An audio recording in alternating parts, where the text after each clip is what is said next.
de la oscuridad. De Herbert West, amigo mío durante el tiempo de la universidad y posteriormente, no puedo hablar sino con extremo terror. Terror que no se debe totalmente a la forma siniestra en que desapareció recientemente, sino que tuvo origen en la naturaleza entera del trabajo de su vida, y adquirió gravedad por primera vez hará más de 17 años, cuando estábamos en tercer año de nuestra carrera, en la Facultad de Medicina de la Universidad Miskatonic de Arkham.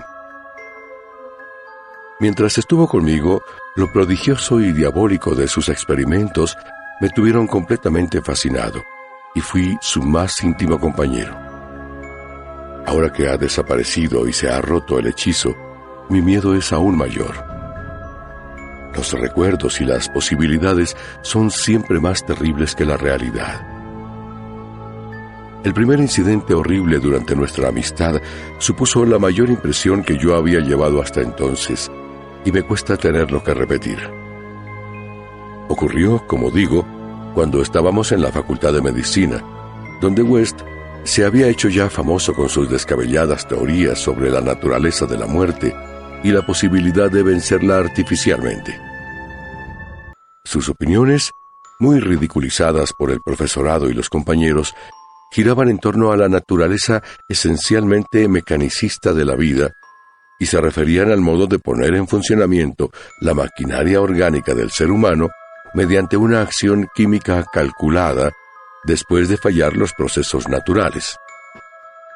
Con el fin de experimentar diversas soluciones reanimadoras, había matado y sometido a tratamiento a numerosos conejos, cobayas, gatos, perros y monos, hasta convertirse en la persona más enojosa de la facultad.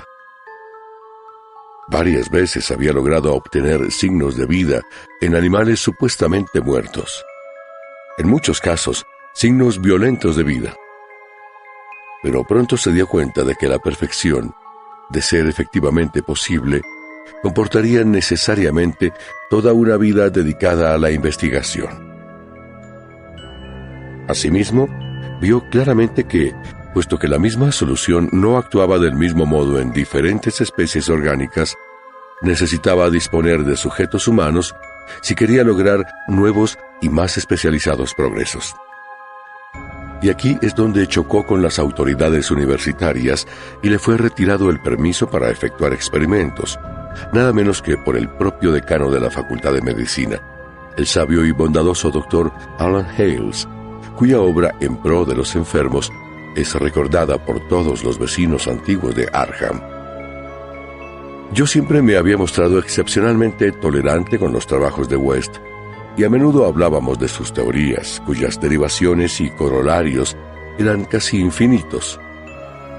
Sosteniendo con Haeckel que toda vida es un proceso químico y físico, y que la supuesta alma es un mito, mi amigo creía que la reanimación artificial de los muertos podía depender solo del estado de los tejidos, y que, a menos que se hubiese iniciado una verdadera descomposición, todo cadáver totalmente dotado de órganos era susceptible de recibir mediante el adecuado tratamiento esa condición peculiar que se conoce como vida.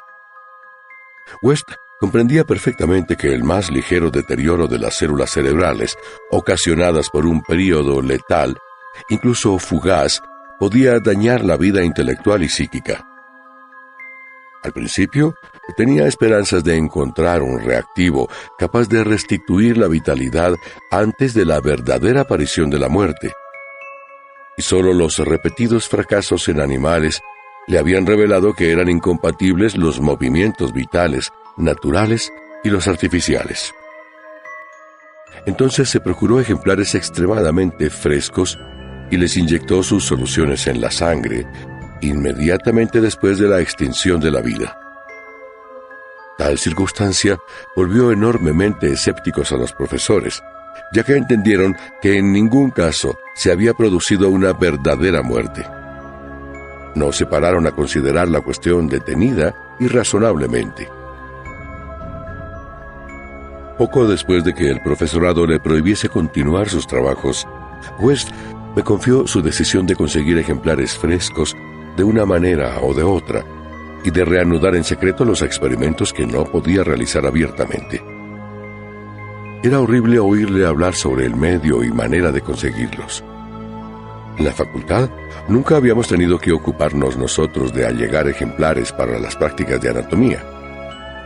Cada vez que mermaba el depósito, 2 negros de la localidad se encargaban de subsanar este déficit sin que se les preguntase jamás su procedencia. West era por entonces joven, delgado y con gafas, de facciones delicadas, pelo amarillo, ojos azul pálido y voz suave. Y era extraño oírle explicar cómo la fosa común era relativamente más interesante que el cementerio perteneciente a la Iglesia de Cristo, dado que casi todos los cuerpos de la Iglesia de Cristo estaban embalsamados, lo cual evidentemente hacía imposible las investigaciones de West. Por entonces era yo su ferviente y cautivado auxiliar, y lo ayudé en todas sus decisiones, no solo en las que se referían a la fuente de abastecimiento de cadáveres, sino también en las concernientes al lugar adecuado para nuestro repugnante trabajo. Fui yo quien pensó en la granja deshabitada de Chapman, al otro lado de Meadow Hill. Allí habilitamos una habitación de la planta baja para sala de operaciones y otra para laboratorio, dotándolas de gruesas cortinas a fin de ocultar nuestras actividades nocturnas.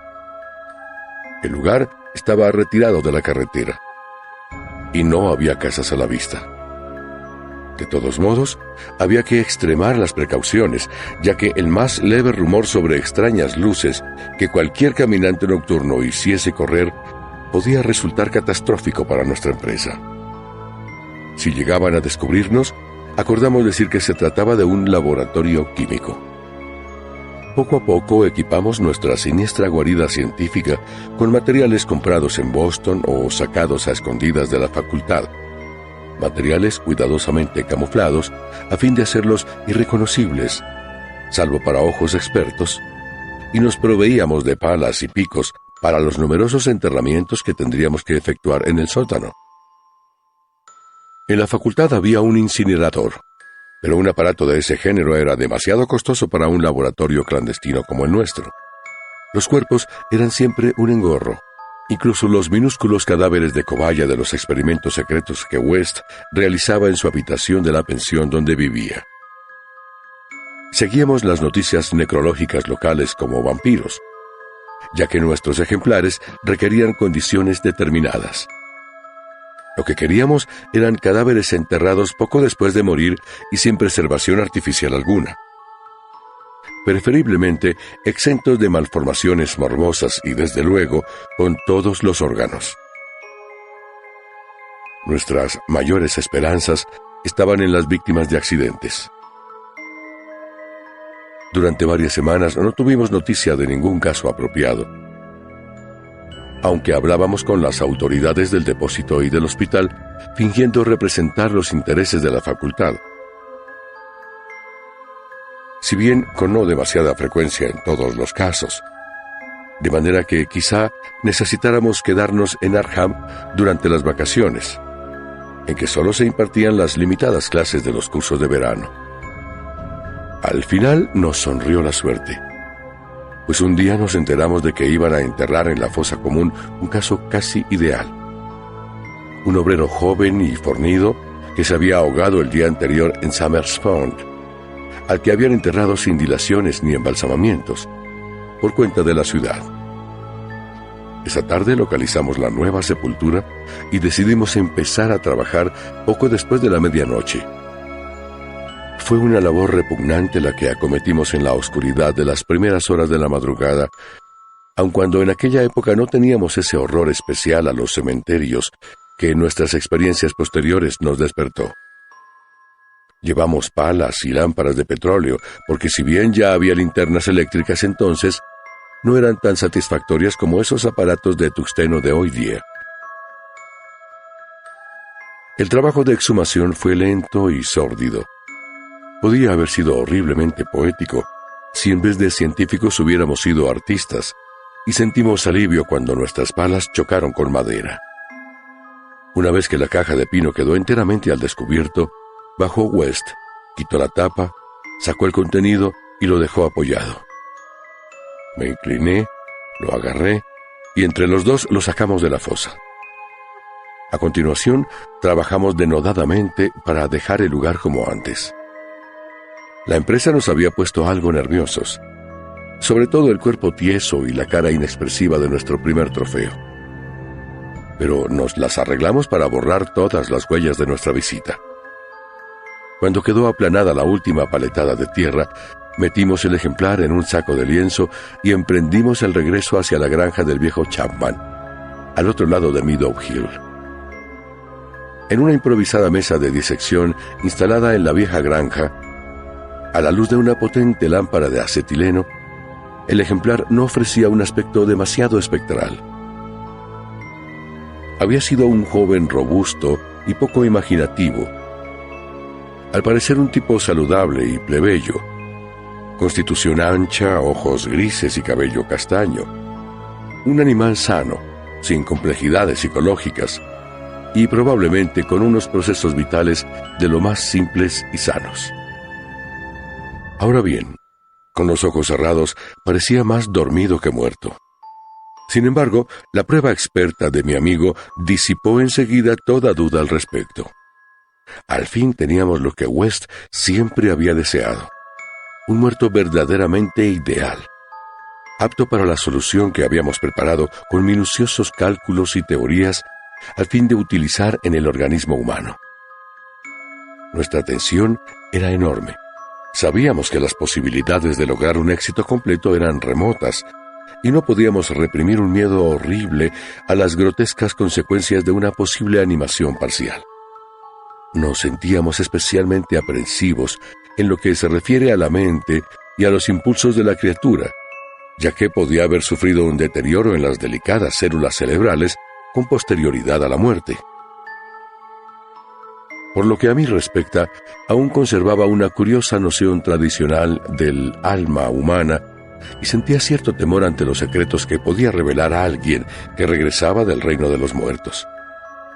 Me preguntaba qué visiones podía haber presenciado este plácido joven si volvía plenamente a la vida. Pero mi expectación no era excesiva, ya que compartía casi en su mayor parte el materialismo de mi amigo. Él se mostró más tranquilo que yo al inyectar una buena dosis de su fluido en una vena del brazo del cadáver y vendar inmediatamente el pinchazo. La espera fue espantosa, pero West no perdió el aplomo en ningún momento. De cuando en cuando aplicaba su estetoscopio al ejemplar y soportaba filosóficamente los resultados negativos. Al cabo de unos 3/4 de hora, viendo que no se producía el menor signo de vida, declaró decepcionado que la solución era inapropiada. Sin embargo, decidió aprovechar al máximo esta oportunidad y probar una modificación de la fórmula antes de deshacerse. Esa tarde habíamos cavado una sepultura en el sótano y tendríamos que llenarla al amanecer, pues aunque habíamos puesto cerradura a la casa, no queríamos correr el más mínimo riesgo de que se produjera un desagradable descubrimiento. Además, el cuerpo no estaría ni medianamente fresco a la noche siguiente. De modo que trasladamos la solitaria lámpara de acetileno al laboratorio contiguo, dejando a nuestro mudo huésped a oscuras sobre la losa, y nos pusimos a trabajar en la preparación de una nueva solución, tras comprobar West el peso y las mediciones casi con fanático cuidado. El espantoso suceso fue repentino y totalmente inesperado. Yo estaba vertiendo algo de un tubo de ensayo a otro y West se encontraba ocupado con la lámpara de alcohol, que hacía las veces de mechero Bunsen en ese edificio sin instalación de gas, cuando de la habitación que habíamos dejado a oscuras brotó la más horrenda y demoníaca sucesión de gritos jamás oída por ninguno de los dos.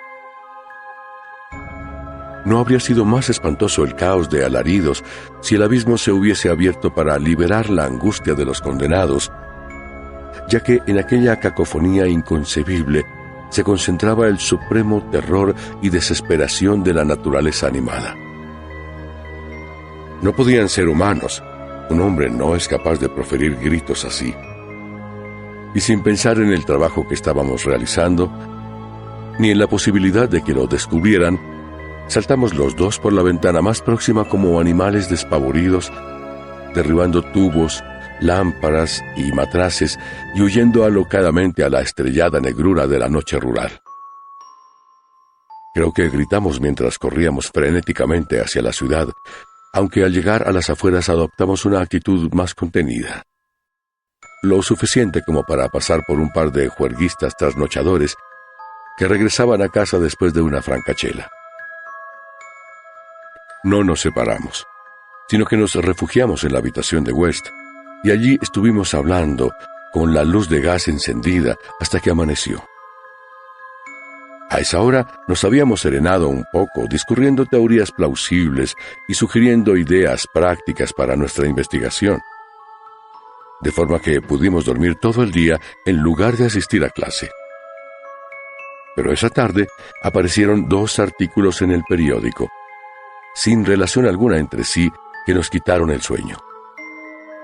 La vieja casa deshabitada de Chapman había ardido inexplicablemente, quedando reducida a un informe montón de cenizas. Eso lo entendíamos, ya que habíamos volcado la lámpara. El otro informaba que habían intentado abrir la reciente sepultura de la fosa común, como hurgando en la tierra vanamente y sin herramientas. Esto nos resultaba incomprensible, ya que habíamos aplanado muy cuidadosamente la tierra húmeda. Y durante 17 años, Wes anduvo mirando por encima del hombro y quejándose de que le parecía oír pasos detrás de él. Ahora ha desaparecido.